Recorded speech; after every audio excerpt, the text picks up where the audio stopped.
Nommés au grade de lieutenant général des forces armées de la République démocratique du Congo, les officiers généraux dont les noms, post-noms, prénoms et matricules suivent. Banza Mwilambwe Jules, matricule 169 97 13 402 56. Kabamba Wakasanda François, matricule 161 82 54 533 41. Kassongo Kabouik Jean-Pierre, matricule 172 98 11 341 59. Article 2. Sont nommés au grade de général-major des forces armées de la République démocratique du Congo les officiers généraux dont les noms, post-noms, prénoms et matricules suivent.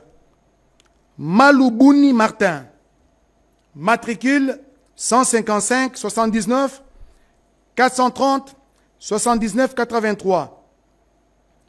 Makombo Mouinaminaï Jean-Robert.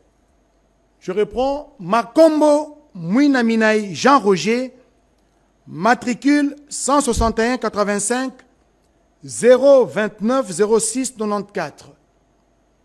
Biagolo Ngondo Antoine, matricule 168 88 72 618 89. Article 3. Sont nommés au grade de général de brigade des forces armées de la République démocratique du Congo les officiers supérieurs dont les noms, post-noms, prénoms et matricules suivent. Katende Batubadila Benjamin, matricule 169 89 11 246 90.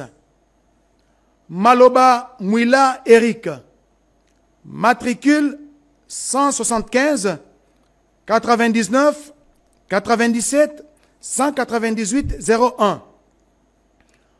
Monga Bondo Raymond Bar, matricule 167 97 15 844 18. Mpanga Mwamba Modeste, matricule 166 99 45 499 95. La République démocratique du Congo a convoqué mercredi 18 décembre les chargés d'affaires de l'Ouganda à Kinshasa, Matata Twaha, pour clarifier les récents propos polémiques de Moise Kainerugaba, fils du président Yoweri Museveni et chef des forces de défense ougandaises.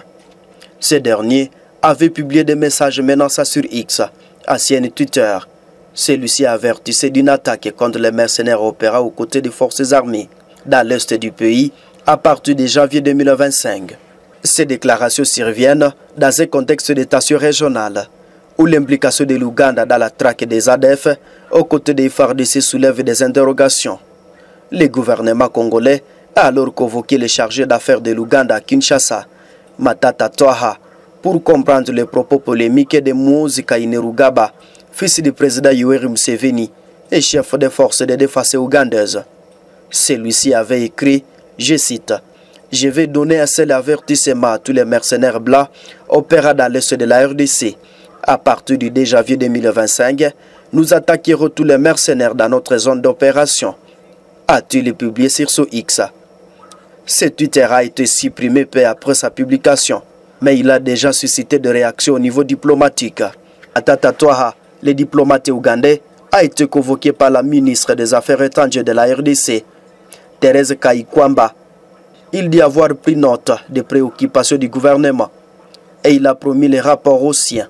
Dans un autre message, toujours sur X, le fils de Museveni a exprimé son intention de se rendre à Kinshasa pour rencontrer le président Félix Tshisekedi. Cependant, ces déclarations contrastent avec des relations tendues dans la sous-région, marquées notamment par le refus de Paul Kagame, président du Rwanda, de participer à une réunion tripartite prévue le 15 décembre en Angola. Concernant le conflit entre Kinshasa et Kigali, Matata Twaha, cité par Actualité Possédée, a précisé, je cite, « C'est une question qui concerne exclusivement la RDC et le Rwanda. Nous, Attaque Ouganda, ne pouvons pas prendre position. La ministre nous a informé des évolutions. Mais ce dossier est géré au plus haut niveau entre les deux chefs d'État, a-t-il conclu. Ces tensions se produisent alors que l'Ouganda appuie les FARDC dans l'opération conjointe Souja contre les rebelles ADF dans le Nord Kivu et l'Ituri. Néanmoins, les rapports, notamment ceux des experts de l'ONU, pointent du doigt une collaboration supposée entre l'armée ougandaise et les rebelles du M23, renforçant le SIPSO et inquiétude dans la région. Kutombea kabisa. Kutombea wala vijana kupanga ndani ya vita. Adui anatupika huku masasi na sisi tutamwachilie na tumupatie muda. Les conflits dans l'est de la République démocratique du Congo RDC prennent une tournure inquiétante avec l'avancée fulgurante du M23 et groupes rebelles soutenus par le Rwanda, selon de nombreux observateurs. L'analyse de la situation sur le terrain relève une réalité complexe, où les apparences se trompent et où la vérité se cache derrière un voile de la propagande. L'image que le monde perçoit du M23 est celle d'une force rebelle agissant seule, composée de combattants congolais. Cependant, des témoignages et des preuves visuelles relèvent une réalité bien différente. Des photos et vidéos publiées par le M23 montrent clairement la présence d'une force spéciale composée de soldats rwandais des forces de défense du Rwanda, RDF, et de militaires d'autres pays. Des soldats rwandais souvent à tenue de camouflage dirigeant les opérations militaires. Ils sont responsables de prise de positions stratégiques et de l'élimination des résistants. Une fois la zone sécurisée, les soldats rwandais se retirent et laissent place à des combattants du M23 qui prennent le contrôle du territoire. Ces combattants sont souvent du civil à tenue militaire, armés d'armes légères. Ce sont ces combattants du M23 qui sont filmés et interviewés, chantant la victoire de la rébellion et relayant un message de propagande. Ce stratagème permet au Rwanda de déguiser son implication dans les conflits, en laissant croire que le M23 est une force indépendante. Cette stratégie vise à déstabiliser l'opinion publique et à discréditer l'armée congolaise, en la présentant comme incapable de faire face à une poignée de rebelles. Le Rwanda, en utilisant cette stratégie, maintient les conflits à vie et empêche la paix de s'installer. La population congolaise perd confiance à son armée et à ses dirigeants, ce qui alimente le désespoir et la frustration. Les conflits à RDC pourraient s'étendre aux pays voisins, menaçant la paix et la sécurité dans toute la région. Il est crucial de démasquer la vérité derrière le M23 et d'exposer les rôles du Rwanda dans les conflits. La communauté internationale doit condamner l'implication du Rwanda et exiger un retrait immédiat de ses troupes à RDC. Il est également important de soutenir l'armée congolaise et de l'aider à lutter contre les rebelles. La paix à RDC est un impératif moral et une nécessité pour la stabilité de la région.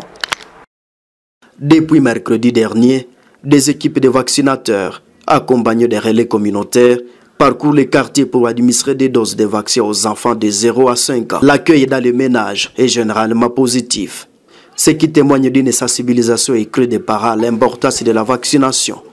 Les responsables du programme élargi de vaccination peuvent rencontrer à ce bureau se réjouir de l'engagement des familles.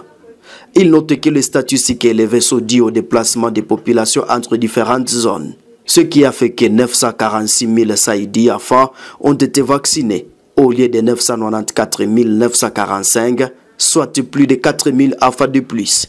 Nous étions en train d'attendre 894 949 enfants dans les 17 zones de santé de notre DPS de Butembo.